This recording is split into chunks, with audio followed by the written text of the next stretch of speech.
All right, what is going on, guys? Spiteful's back again. I want to talk a little bit about investing just because I still get asked about that, and I'm just going to put this in front of my videos for quite a while. So I do recommend Acorns as a good starting point for new investors because it is safe. They do invest in really relatively safe investments. It does go down every now and then, but it goes up a lot more than it goes down based on the past, which I'll get into in a second. So if you want to get into like individual stocks and stuff like that, I would recommend Robinhood and WeBull. My affiliate links are down below, as well as my Acorns. For Acorns, I do recommend going onto the light tier as soon as you sign up. They try to get you to pay $2 to $3 a month, but I don't really recommend it. It's a bunch of flashy stuff that you actually don't even need, in my opinion. My family, my friends, my mom, my brother, my sister, my girlfriend, my uncles, they almost all use Acorns ever since I got them into it. They like it because it's passive. You can set up a recurring investment. I personally do $25 a week, at least, like minimum 25 a week. And then on top of that, they do track the S&P 500, which has been going up by 10% by putting money into VOO, which tracks the S&P 500. So pretty much if you want a place to like park your money, I personally like this more than a bank account. The 0% interest is a lot worse than the 10% that you normally get from the S&P 500. Unfortunately, all these services are only available in the United States. However, if you are from another country like Canada, UK, etc., my real recommendation in that regard to get into investing in terms of the stock market is literally just go to your local bank and see if they have a financial advisor that you can talk to. Yeah. So I'm just gonna leave it at that. You guys grind, no catch up, people stay blessed, and let's just get right on to the video. 悪い人見つけた。観音寺最終奥義キャノンバーン Alright, what is going on, guys? Spiteful's back again, coming at you with my top 5 issues, and this isn't really like a top 5 issue thing, but top 5 and top 10 usually do better in numbers, so I figured, you know what, let's just put top 5 in the title. Realistically speaking, KLab has a lot of issues when it comes to Bleach Brave Souls, and I want to talk about the big issues that in my mind are the biggest. And if y'all want to leave in the comments below your issues, I would love to read all the comments and make sure that I put it in the next segment, right?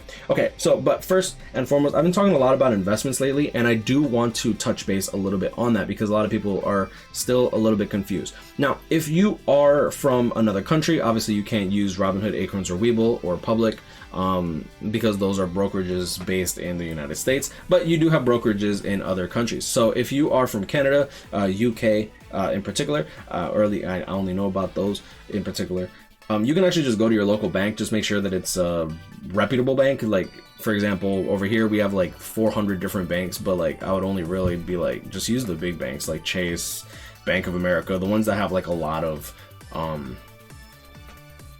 what is it called? Like just a lot of buildings in case you move and stuff like that. It would suck to close out your bank account just to make a new bank account, and then you have to like reroute all your crap. Anyways, just go over there, ask for a financial advisor, and then they can steer you in the way of investing. So like I've been talking a lot to my mother's I've been talking a lot with my mother's friends and stuff like that about their retirements and stuff like that, and the amount of people that are clearly not prepared for retirement is not just overwhelming, but actually mortifying for me to see. And the reason that I want to talk about this is because if it can help your parents, or if it can help you, especially you guys that are starting out, because you guys can make the most the head start into investing, right? So let me just quickly pull this up.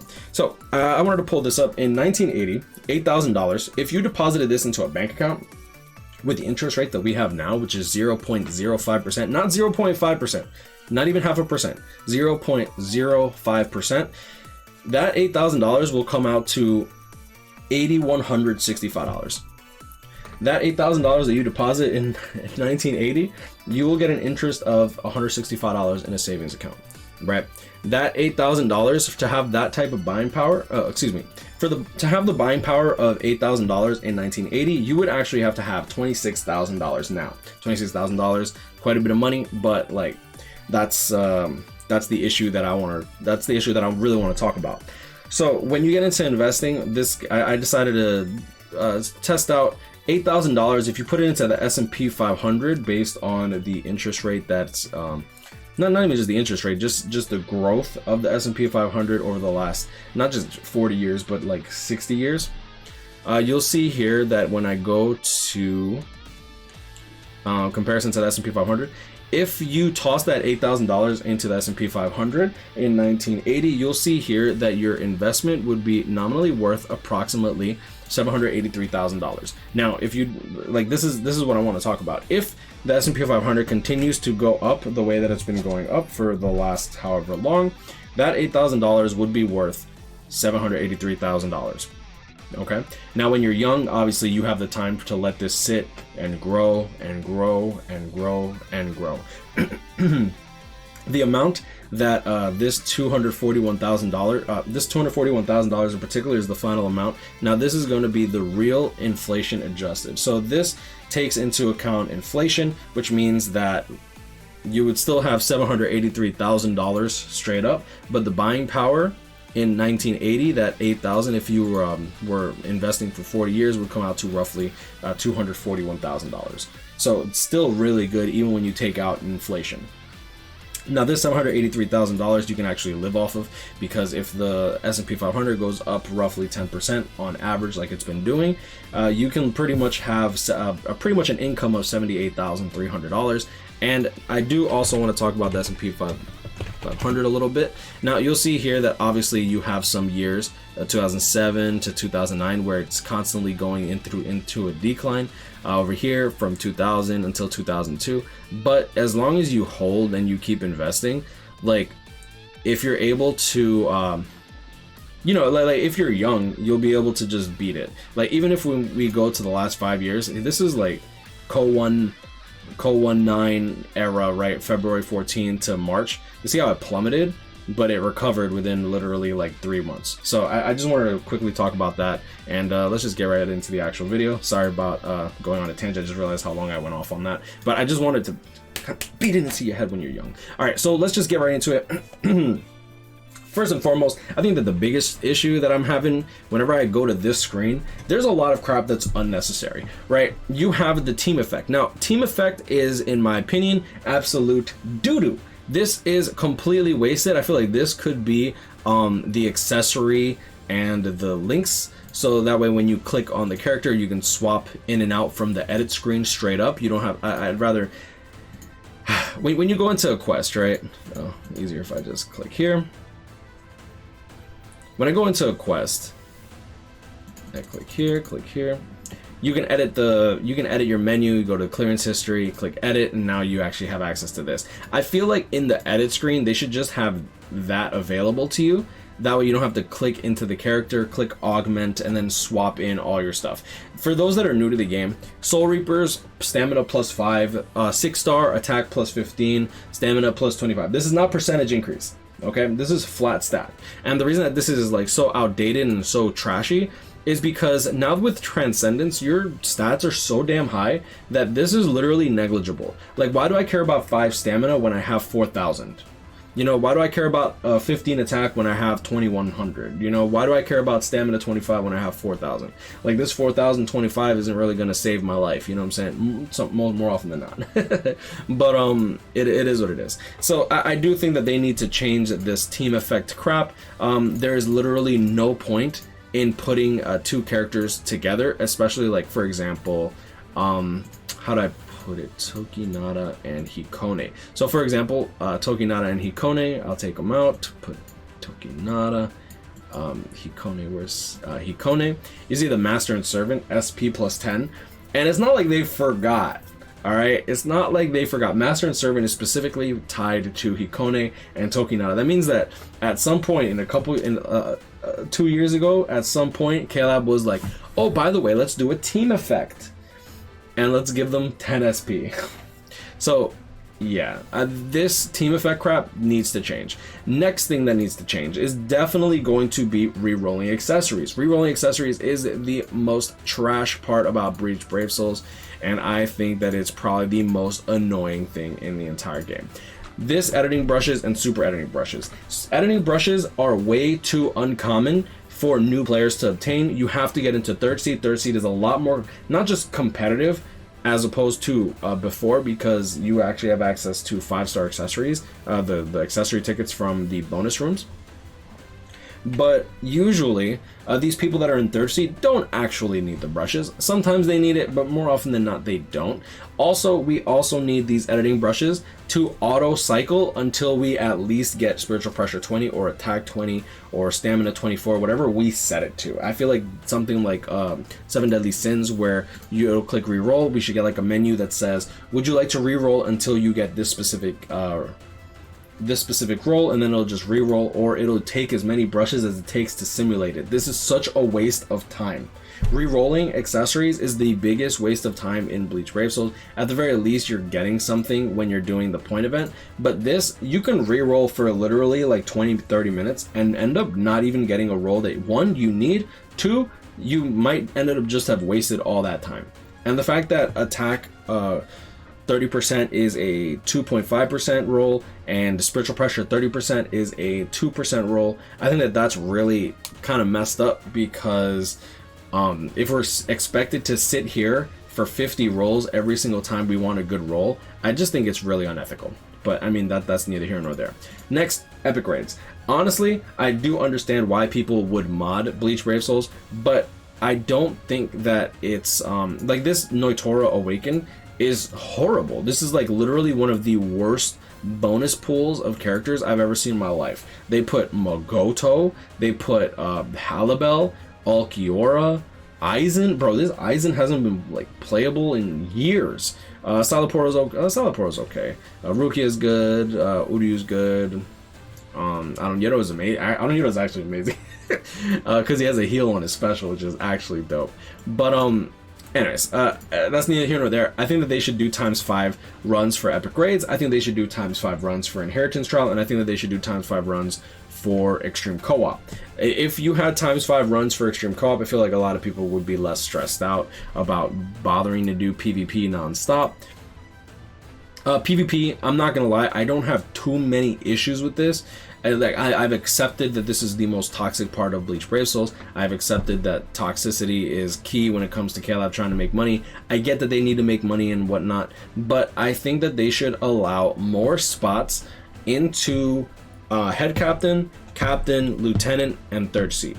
If not, I think that third seat extreme co-op needs to be bumped down to fourth seat extreme co-op at least, if not fifth seat extreme co-op. I think it should be fifth seat extreme co-op and ninth seat extreme co-op for those that at the very least are trying to play the game. You're in ninth seat, and fifth seat I think would open the doors for a lot of people to just actually play together. I think that fifth seat is nice because there are a lot of people that don't care for PvP. If you don't pull Tsukishima or Jugrum, KLab literally stuck their like Weenie Hut Jr. deep into your Weenie Hut rectum. So I personally would like to see more people into extreme co-op, because extreme co-op isn't really that crazy now. Like honestly, in extreme co-op, all you really need is relatively decent accessories, transcended unit, just get their SP to 10, bring some Senkaimon Ichigos. You don't even have to link slot the units. As long as they're transcended with SP 10, they'll perform a lot better than they would if you link slotted them, which actually takes a lot less time too.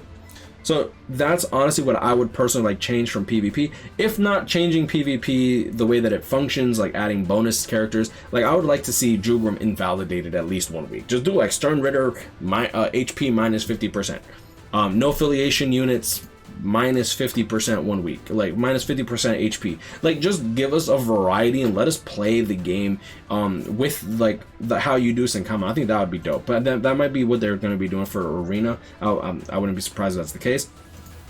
Next on the list, affiliated guilds. KLab actually put out a statement saying, let me actually pull this up. Boom, boom. Okay, let's click here.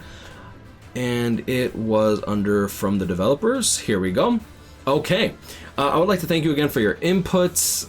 Let's see, dev comment 1 about the arena, about the guilds. Here we go.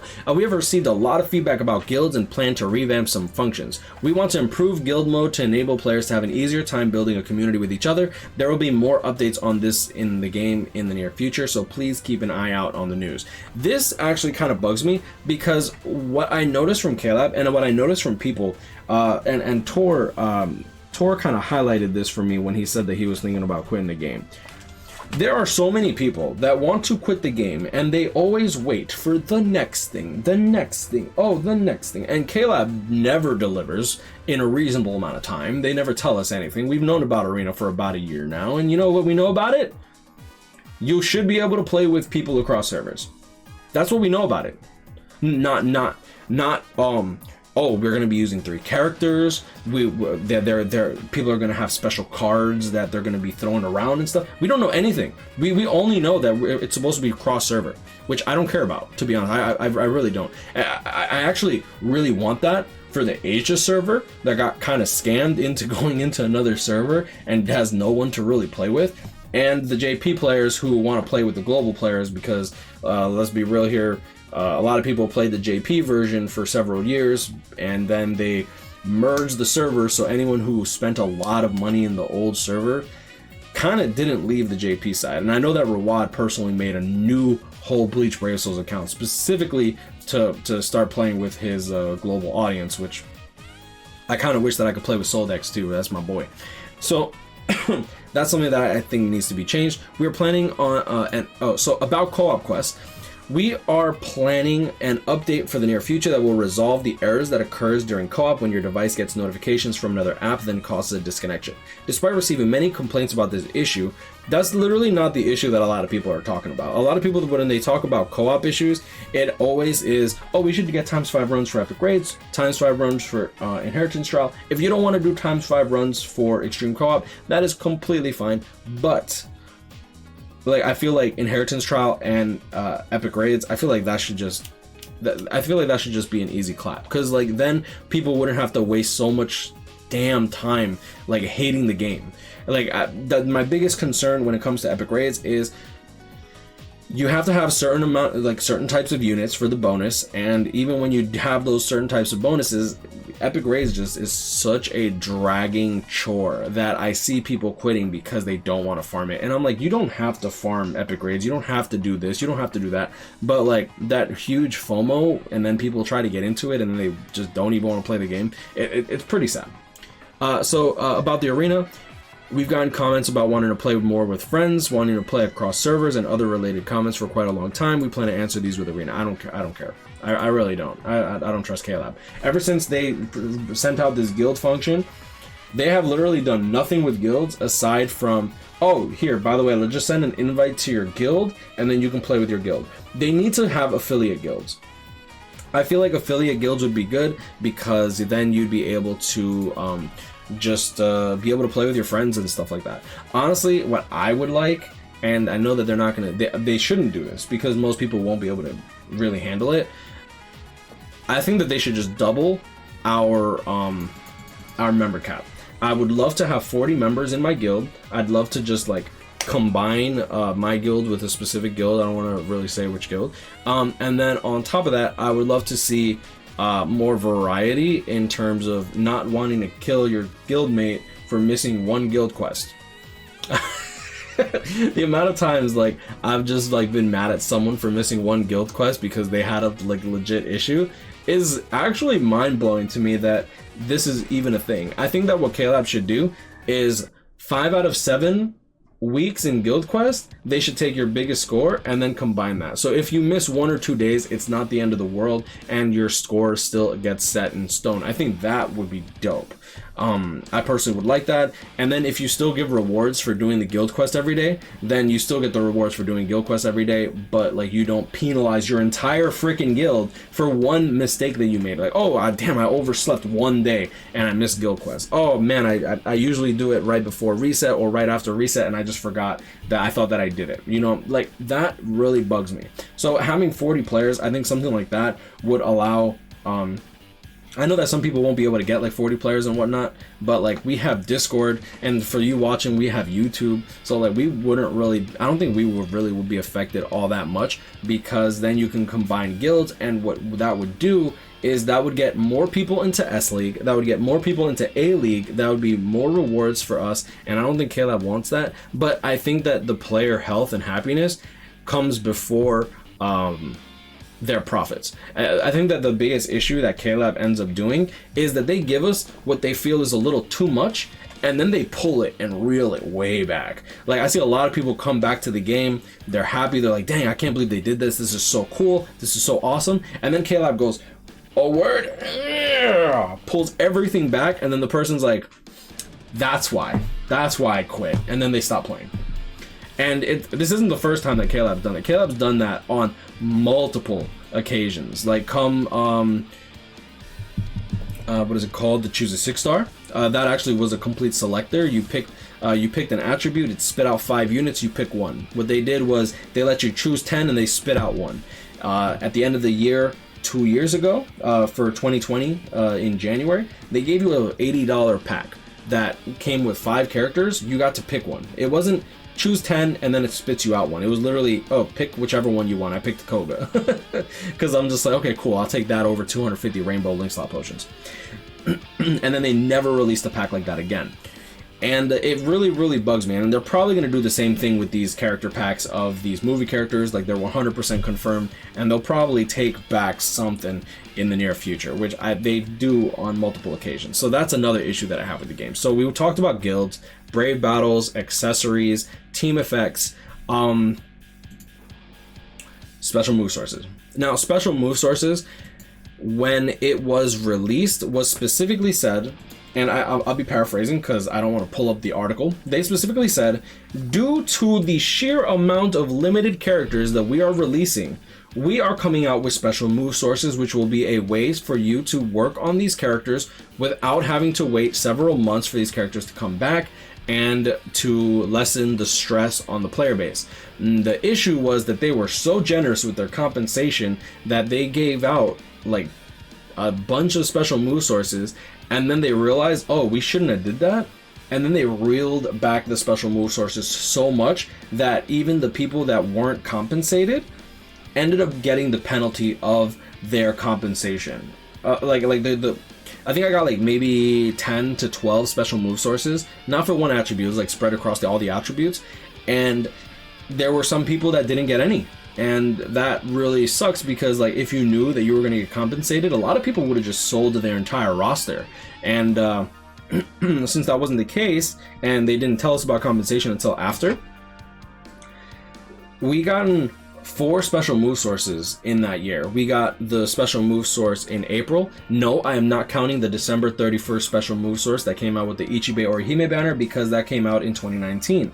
In 2020, we got it in like March or April, June or July, September or October.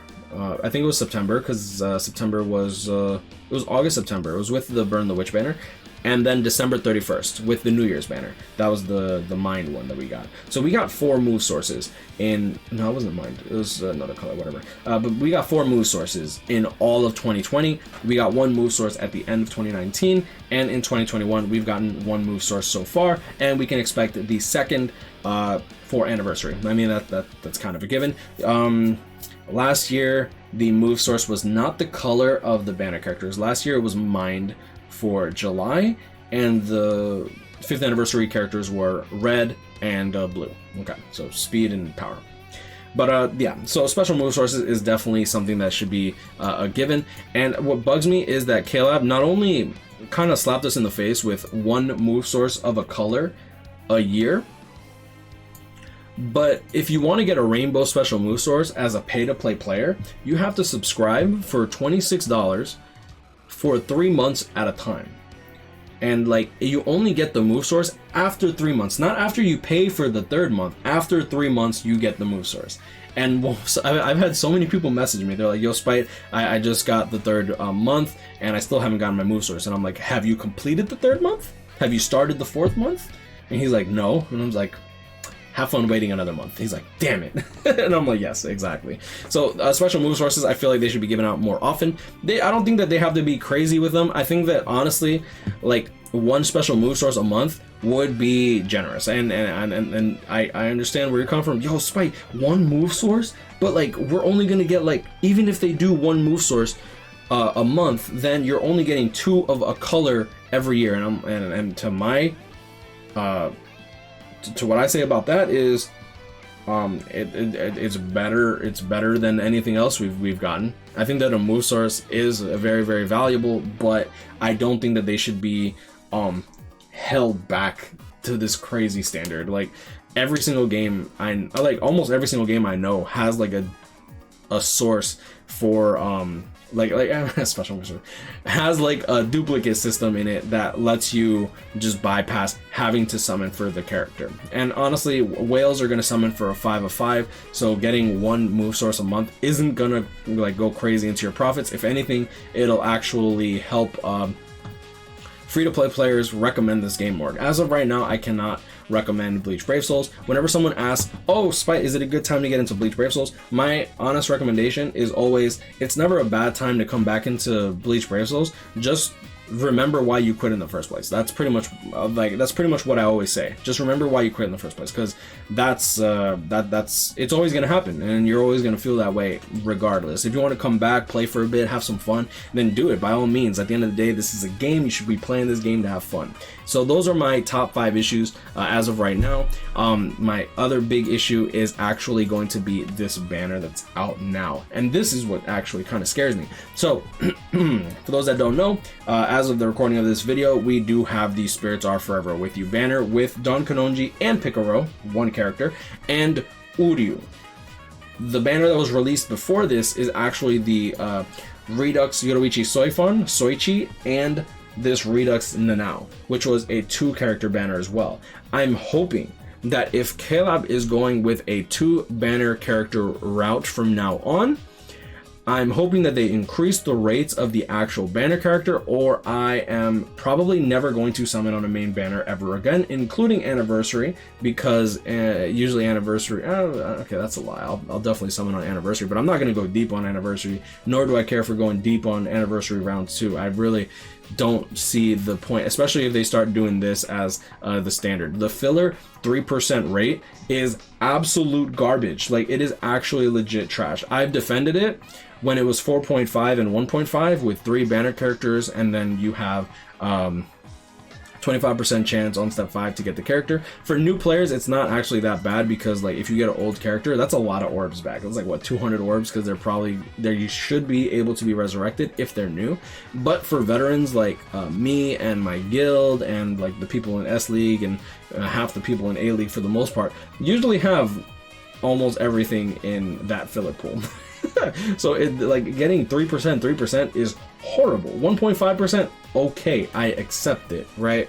Like, I'm fine with that, because a higher rate of pulling a banner on step 5 and 10, 15, 20, 25 is great. But when you change it to 3% and 3%, oh hell no. Nah. But anyways, that's overall just my brief discussion on this whole game as a whole. I do have some issues with it. I do love Bleach Brave Souls, but I do think that they can definitely do better. Anyways, I'm gonna leave it there. Guys, grind. I'll catch up with you. Stay blessed. Like, comment, and subscribe if you're new. I hope you enjoyed this video. I hope this was able to break down just my overall issues when it comes to BBS. We talked about guilds, PV disappointment, team effects, accessories, re-rolls, and the summon rates, because I actually don't like the summon rates, and at this current time I don't like the summon rates. I'm hoping that they fix that crap. I'll go into like actually getting 5-star accessories in some other video. Y'all have a blessed day. I'll see y'all in the next one. Peace.